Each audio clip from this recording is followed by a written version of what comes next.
Halo Sobat Ngotak, kembali lagi di pembahasan soal asli UTBK tahun 2026. Kali ini kita bakalan membahas soal pengetahuan kuantitatif yang katanya keluar di hari ketiga UTBK ya teman-teman ya. Nah, di soal ini kita tuh terdapat atau diberikan sebuah lingkaran seperti yang teman-teman lihat di gambar. Di sini tuh ada dua buah sudut, ada X dan sini ada sudut K gitu ya. Nah, katanya nilai sudut K itu berada di antara 110 derajat sampai dengan 150 derajat. Berarti yang bagian sini ya teman-teman. Nah, berdasarkan informasi yang diberikan, manakah hubungan antara P dan Q berikut yang benar? Jadi kita diminta membandingkan P sama Q nih. Nah, P itu adalah nilai X, berarti sudut yang sebelah sini ya teman-teman. Sementara Q itu adalah 35. Nah, kalau kita perhatikan, X itu merupakan sudut keliling ya teman-teman ya, sudut keliling. Jadi kalau kita keluarkan gambarnya jadi seperti ini. Nah, jadi X itu merupakan sudut keliling, yang mana nilai sudut keliling itu, kalau teman-teman ingat pelajaran tentang sudut pada lingkaran, jadi nilai sudut keliling itu sama dengan setengah dari sudut pusat ya. Sudut keliling sama dengan setengah dari sudut pusat. Nah, jadi teman-teman cukup ingat konsep ini aja. Jadi sudut keliling itu sama dengan setengah dari sudut pusat. Nah, tapi yang berhubungan ini tuh hanyalah sudut yang memiliki atau menghadap busur yang sama. Jadi kalau kita lihat si sudut X ini, dia tuh menghadap busur yang ini teman-teman. Nah, busur yang sebelah sini. Berarti kita cari sudut pusat yang menghadap busur yang sama juga dengan ini. Siapa sudut pusatnya? Berarti sudut pusatnya itu adalah yang ini teman-teman. Oke, yang sebelah sini ya. Yang kalau kita beri nama, sebaiknya kita beri nama Y biar lebih mudah. Jadi kita mau cari yang Y ini.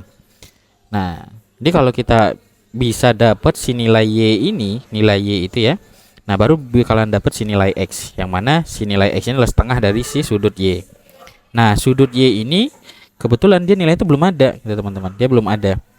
Nah, dia itu berhubungan dengan sudut K, si sudut K yang sebelah sini, yaitu saling berpelurus ya. Kalau berpelurus, maka nanti hasil penyumbran dari K dengan sudut Y itu sama dengan 180 derajat gitu.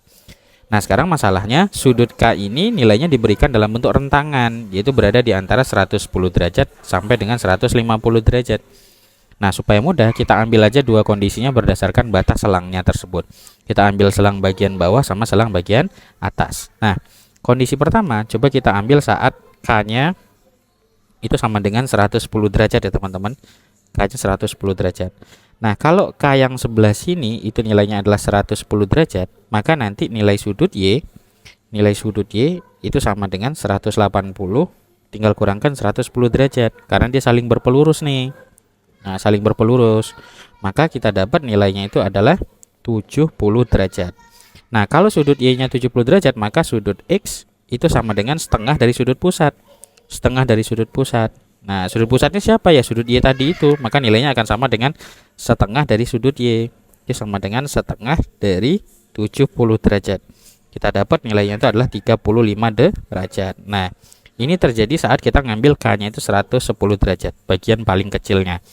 Nah, kita ambil batas atasnya sekarang, itu saat 150 derajat.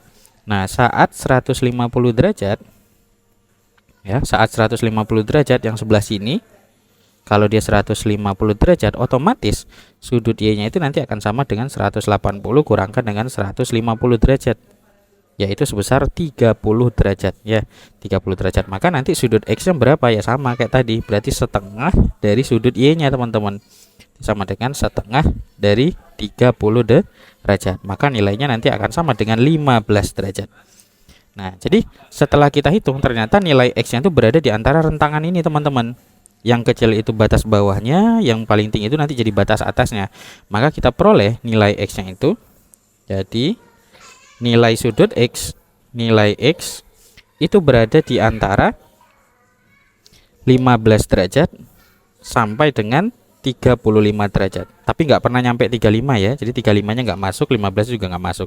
Dia berada di antara 15 sampai dengan 35. Nah, itu adalah nilai X atau si P-nya ini. Nah, kita bandingkannya tuh dengan nilai Q, yang mana nilai Q-nya tuh udah dipastikan 35. Ya berarti berapapun nilai P-nya, karena dia berada di antara rentangan ini 15 sampai 35, nah itu pasti dia selalu lebih kecil daripada si Q. Maka jawabannya adalah kuantitas P kurang dari kuantitas Q. Maka jawabannya adalah opsi D.